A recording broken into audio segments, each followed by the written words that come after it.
What's up, YouTube? This is Dahk from Team Commerce. Today, I'm going to show you guys my deck profile. So my deck profile is my Dark Wolves. Now, this is the deck that basically gives me my name, Dark Wolf. So let's say start. it like Bostonian accent, Dahk. Dark Wolf. Instead of using the R, you take the R, put the H. You know what I mean? And mostly people always refer me to Dark Wolf and my name. You know, my birth name. So I think Dark Wolf is like a better name for me. Just like, hey, what's up, Dark Wolf? Anyways, let's begin. So you start with 3 Graphas. I don't have to go, explain myself why I run them. You gotta run them because they're the boss monster. They're level 8, 2700 beater, and with gates it becomes 3k. And when they discard to your graveyard, it allows to pop 1 card in the field, your only point side of the field. And it's discarded from a pain card effect. It allows you to choose 1 card in your hand randomly, and if the monster spreads them to your side of the field in defense or attack, you choose. Next one will be 3 Snows. Snow is your searcher, and you run them at 3. It's also level 4, so in case that you get stuck, let's say Lion Imprisonment, you can just summon it, or to the field, bounce back, or go for overlay. But she's allowed you to search for any Dark Wolf card from your deck and add to your hand. And if you discard by a painting card effect, it allows you to search for any monster from your painting graveyard and spread them to your side field defense. So really good card. It's also 1700 with 0 defense, and with gates it becomes 2k beater. Then you run 3 Growls. Growls your draw power. And Dark Wolf 101, don't ever discard. Let's say you have 1 Dark Wolf card, a Growl, in your hand, and you haven't activated gates yet. Do not try to discard Growl in order to risk drawing 2 more cards and hopefully getting like a Dark Wolf monster. It's good to have at least Dark and Brown in your hand. Never try to if he's the only card in your hand and you have Graphos in your game, don't try to discard it. Don't try to get 2 new cards and risk it and not get any way get your Dark Wolves to the field. But with Brow, you're allowed to draw 2 cards, and Scorpion Opinion, you're allowed to draw 1 more. Then we have 1 Rage. Rage, just is special to the side of the field to resurrect Grapha from the deck graveyard to the field. But also, it's also level 4, so we go for a rank 4 play. Then I run 1 Malefic Sarda's Dragon. Malefic. Malefic. What did I say? Malefic? Majestic? I don't know, I couldn't hear. Exactly. Sorry. So Malefic. Malefic basically just for that level 8 play to also protect my field and go for a rank 8. Now time for my level 3s. Oh, forgot 1 more. Couple. I'm gonna go to level 3. So I run Skarm. Skarms allow me to search for Torpio during end phase, or any level 3 Dark Monster Fiend type that I need. Archfiend Highness. Archfiend Highness, when it's sent from the graveyard by a card effect, it allows me to add 2 Trans Archfiend cards. Archfiend cards from my deck to my hand. Yeah, hand. And what's good about this card is that when I'm stuck in the jam, let's say I have no gates, no dealings, and I need to get my Dark Wolf monsters effects off, I have this only card in my hand. If this is the only card I have, and that's the only way I can have it out, I could set this card, and then when my opponent attacks it, it destroys this, and allows me to add this card. So this is Transarchfiend. Transarchfiend, what it does when if he's on the field, you can use the effect, discard a fiend, and he gains 500. But his effect is not a cost effect; it's a card effect. So your Dark Wolves get their effects off, and that's why I run 1 of these, so I could look for 1 copy of this if I don't have him in my hand. And what's good about Transarchfiend now is that if it'll be destroyed by any way on the field to your grave, I could add one banished Dark that is in my ban zone back to my hand. So let's say I have Snow banished because of gates. I could add Snow back to my hand and just keep adding cards to my hand. Then I have Torgai. Y'all know Torgai, just special summon level 3, overlay for Leviar, or go for Brown and bounce back to Grapha. So I don't know how to explain myself with that. Now I run 1 Phoenix Rhino. Phoenix Rhino is basically allows me to say when he summons, he protects my monster from destroyed by battle by card effect, But also, if you send to your grave, he lets me send any fiend from my deck to your grave. Well, this is good because I could send my Grapha, my Snow, my Grapha, my Highness, or my Skarn and get their effects off. Next, I run one Santa Claus. Santa Claus is like Kaiju's, just tribute monster. The only reason why I don't run Kaiju's is because I feel like Santa Claus is the Fiend type is more beneficial for me. And then one Battle Fader because, why not? So that's for all for monsters. For spells, I run 3 gates. Guys, you already know. 3 gates, 3 the field spell. Draw 1, scar 1, then draw 1, and banish. So scar outlet. 3 dealings. Dealings just draw 1, scar 1. So there's no scar outlet I need. It also gives me draw power. Drag downs, looking for your hand, scar 1, and then draw 1. So mostly the spells are just draw powers. Well, out of all of them will be draw. Then I have 1 day apiece. So draw card. After that, Allure Darkness 1. Because Allure Darkness, I was running this at 2. Then I was thinking of running at 3, but I've seen how risky putting this card is because even though I could draw 2 cards, but I have to banish a card, and that kind of hurts me a lot when I need to get something out, or I kind of risk it too much. So I already have this card in 1 instead of having 3. And usually, since I have a lot of draw power in this deck, Allure Darkness kind of could give you a risk in decking now, or you already have.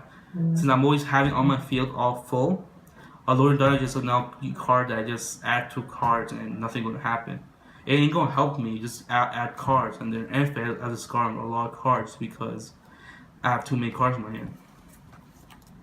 MSC, I don't want Twin Twister because I'm broke. But and MST is MC, I should know. Dark Hole, I had over Geki, so Dark Hole just substitute, but you got the point. Transmodify, I just added this card, but what Transmodify do is that, let's say I use Tour Guide. Let me look for Tour Guide. I have Tour Guide, and I summon her. Then I use her effect to add special summon him. Now, let's say I don't want to go for Leviar, right? What I could do, if I bounce this card back to my hand, it's special summon Grapha. But now I have a Tour Guide with only 1,300 if the field spell is on the field, or only 1,000. And you know how easy this girl could get beaten and abused. So what I usually do is I actually transmodify. And what this does is send her to your grave and allow me to specify 1 monster for the same type and attribute. Since she's a Fiend and Dark, I can specify any monster from my deck with the same type. So I summon Snow. Or I could go better. Beige. Then I could use, if I have Graph on the graveyard, another one, I can resurrect them and just go for another one. So I just plussed a Dark Room card monster, and instead of using Snow, instead of having her vulnerable and get destroyed, I could use her. I could sacrifice her in order to get an advantage. A lot of people told me, why you play this card? Why play that card? You don't need to play that card in Dark Worlds. Well, I know how. I got my deck the way I play it, and I know what I'm doing. And it's really good to have one of these cards. And shit, it was really this was a $10 card until it got reprinted recently. You're welcome. Thank you. Shout out to China Man, AKA Cypher NG. aka Leader. Alright, back to the main point. So where was I? You were explaining Transmodify and stuff. Alright, yeah. So I run 1 Transmodify. Yep. And you only need really 1 to run that because 2 is just too much for the deck, and you barely no more summon any monsters. The only monster you would use this card is Brow, Torgal, or Highness. Next card will be Fush Burial. Fush Burial, you already know, send 1 Fiend to your grave, Grapha, send a monster. But in this deck, you can just Grapha, Storm, Hairless, Phoenix Rhino, you got to fit that time. Soul Charge, I already know. I don't even explain myself for that. Pay 1,000. Resurrect monsters to a field for each 1,000 you pay. Dark Hole, blow up. Can you have 2 dark holes? I believe I have 2 Dark Holes. I'm not sure. I think okay. So yeah. You have 1 Allure of Darkness? Yeah, I think I just mixed up. Yeah, you just got mixed up, dude. Yeah. Let me look for that, actually. Oh my god, alright, hold on. So, Allure, Dark, Soul. Hey! You lied to me. Oh, you lied to us. Oh, I have 2? You lied to us. You say play 1 of each, but I see 2. Damn, I guess I'm higher now. Oh, well. Alright, keep going. Alright, back to what I say. I think those are just 2 extras. I don't believe so. I didn't see that. 1, 2, 3, 4, 5, 6, 7, 8, 9, 10, 11, 12, 13, 14, 15, 16, 17, 18. Ah, yeah, those are just 2 extras. I believe. Alright, just play 1 of each. So, yeah. So, for trap wise, I run 1 Song Warning, 1 Skill Drain, 1 Mirror Forge with a Mind Change for a Quaking. Not sure yet. Bomb Trap Hole, which might change Bombless, not sure yet. Floodgate, I mean. Fiend's Grief, and Torrential. Y'all know. Destroy, negate monster effects, bitch. Negate summons, banish your monster, that's like re OP, and returns any card from your pin graveyard back into the deck. So if you're playing like Fire Kings and you run some deck Runics, well fuck you, put that shit back in the deck. It means you, Phoenix King. Which we still love you for. We have beef right now. Anyways, now go to extra deck. I got 22 Zombie Sign. I don't use his effect, but I use it mostly for the beater. You know, the 45.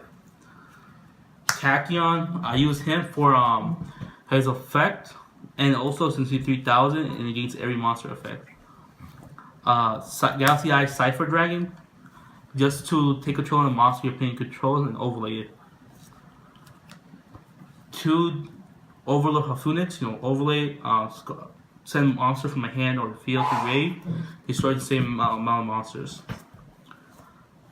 2 Filgran. Filgran is just to since the effect is really good, detached, you can target himself or any card, any monster. The effect will be negated, but he will be unaffected. So you can't really touch it when he uses the effect to the end phase. Lancelot, I like it because it's like Infinity, but even though it's mandatory, you overlay it, and when he has the Zenith here, it could attack directly, and if you're putting activate anything, it'll negate it. But that only once per turn. So let's say I will activate Torrential. His effect will automatically go off because it's a mandatory effect. Which kind of sucks, but what you gotta do. Also, when you take battle damage, it allows you to destroy 1 monster you pay side on the field. I think either side of the field or just 1. Yep, 1 face-up monster your opponent controls.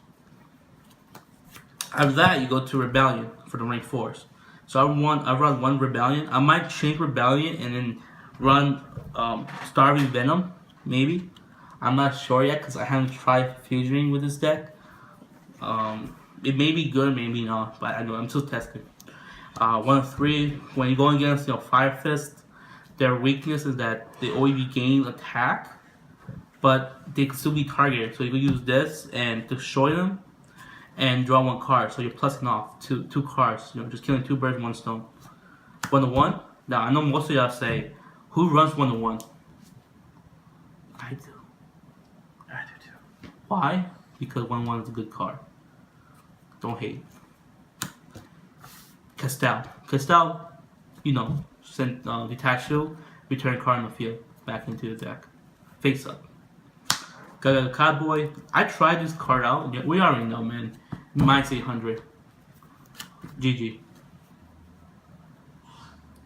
Now I run 1 Leviar. Leviar basically is. I love how you looked at me like that. I know, right? So Leviar. Where was I? Okay, so Leviar. So what Leviar does? Sorry. What Leviar does is like everybody already know, but people who does not know, I go into Tour Guide, I overlay with Phoenix Rhino, and I'll summon her. The dragon. I overlaid it and detach, and what it does, it allows me to special summon a level 4 monster that was banished or in the banish zone, and summon to my side of the field. So the reason why I go into this is that if I need, let's say, Transarching is banished, or my Snow banished, or any monsters like level 4 below that I need, I could resurrect to the side field and use it to my advantage. And what's good is that I went overly into my Leviar with my Torguide or my Skarm or my Phoenix Rhino. When you discard the graveyard, they get their graveyard effect. So this card is really good in Dark Pools, but most Dark Pool players run this card. So it's like you have to run this card in Dark Pools. Then my last Z's, I run one instead main. I might switch it out for the Phantom Knight Swordsman, I think. The one like Breaksword? Yeah, Breaksword. Yeah, Phantom Knight Breaksword. So I might change to Breaksword, but for now, one is a main like it because if I say I break somehow, what it does is allows me to protect myself for at least a turn. And if its speed's short, but anyway, card effect by battle, I can catch one instead. And then during end phase, I'm allowed to pop a card on the field. So let's say your opponent sets a face down. During end phase, I'm allowed to pop that. But if my opponent didn't do anything the entire turn, and somehow he's the only card on the field, I have to destroy it. And then for my final card, it'll be my Stardust Dragon, just to banish it and get my Magnetic. So that's all for my extra deck and my main deck. Main deck, yes. Now for my side deck, I run the one MST for extra because I don't have Twin Twister, but MST, in case I need to end another MST, because let's say your opponent has what was the card? Dimensional Prison, Macro Valley, Microcosmos, anything that allowed my deck to be vulnerable when banished, I could destroy it. Man, you just hate just because I banished everything from you. Now, 2 Mind Rings. So I like Mind Ring because it allows me to negate cards in hand. Since all my cards are active from the graveyard, it doesn't hurt me. But some decks like Side Frames, it hurts them a lot, and they can't do anything because all their card effects is active from the hand. Well, it's not just that; it's also like Ash Blossom, Ghost Ogre, Balavator. Yeah. Just saying. Oh yeah, that too. 3 Light Imprisonments, those light monsters like Light Swarms, Side Frames. You good? Yeah, I'm good. Yeah, I'm sorry. Alright, so back to the Side Frames, they also hurt them because they can't activate from the field or grave. Deactivation Virus. So I run this. Oh yeah, and also Eradicate Active Virus. I was running these two in the main, but I wasn't gonna run that because in my main because it's kind of slow. Since traps sometimes how you guys know trap card is really slow. I sided them in case I ever needed it. But right here in the gate, I could choose between spell and traps, and then it destroys all that in my opponent's field. If I choose spell, it destroys all spells from the field and hand. And each draw they draw, they have to show me that draw. If it's a spell card, then or whatever I chose will be sent to the grave. And with this and the dealings and dragging all the draw power that makes your opponent draw, it's good because if I say I actually Dark World Dealings, since this card says that every time your opponent draws, you have to reveal it. So when they draw, they have to reveal the spell card. Let's say I choose spell. If they draw the spell card, it has to be they have to send it to the graveyard. But Dark World Dealing states that draw 1, discard 1. So they'll be discarding 2 cards instead of 1. So it really hurts them a lot. And Deactivation Virus, it basically destroys monster with 1500 less. So since side frames are like lower than 1000, it kind of hurts them a lot too. Anyways, so I run 2 Dark Smogs. Dark Smogs is just a side deck in case, let's say, my opponent run that field spell, Secret Village. If you know how to negate spells, Dark Smog will be my second option in case I need to go around it. Imperial Order, in case Imperial. Oh damn. Anyways, how do you pronounce it? Okay, I'm gonna say I-O. Okay, I-O. So I-O. Y'all should know this, but I-O got unbanned from the ban list. It's at 1 now. I-O basically negates all spell cards in the field. But during my standby phase, I gotta pay 700. No, it's not just yours. It's also both players. It's a new reprint. So both players, activate both players' standby phase, not just not just you. That's a reprint right there. It says each standby phase. Well, that's bullshit. Yeah, bro. That's what I'm saying. Wait, isn't there a pendulum card that says you don't have to pay spell card? I mean, trap cards effect? I don't know which one, but yeah, like the Imperial Order, yeah, a new reprint. If you guys look at it and read carefully, it says each standby phase, it includes you and your opponent. So that's what hurts the most. Damn, that's bogus. Yeah, man. Alright, so, yeah, but you know, he hates he might put in place, let's say, spellbooks. Bitch. Anyways, one summon limit. Summon limit, you know, let's say you're playing, you know, runs ABCs or any card decks that's, you know, DDDs. DDD that spams. This card will stop them. Ghost Reaper. I don't know, I'm still missing stuff. But I think Ghost Reaper, I'm gonna take it out and run anti-spell fragment. So these two right here, but since I don't really use them a lot, these two basically is anti-spell fragments. I gotta get myself some. But basically anti-spell fragment, what it does, it allows me to Fragrance. it allows me that, I mean, both players have to set their spell cards before activating. So, you know, no spell card run that turn. So when Link format comes out, this Darkwood deck will have a new update with Brainwash. It'll be more about with traps than spells. And then 2 system downs, you know, the ABC, the mechs, to sort all that and banish it. Cosmos. And that is all for the deck profile, guys. Thank you for viewing my deck profile, and please like and subscribe and comment below.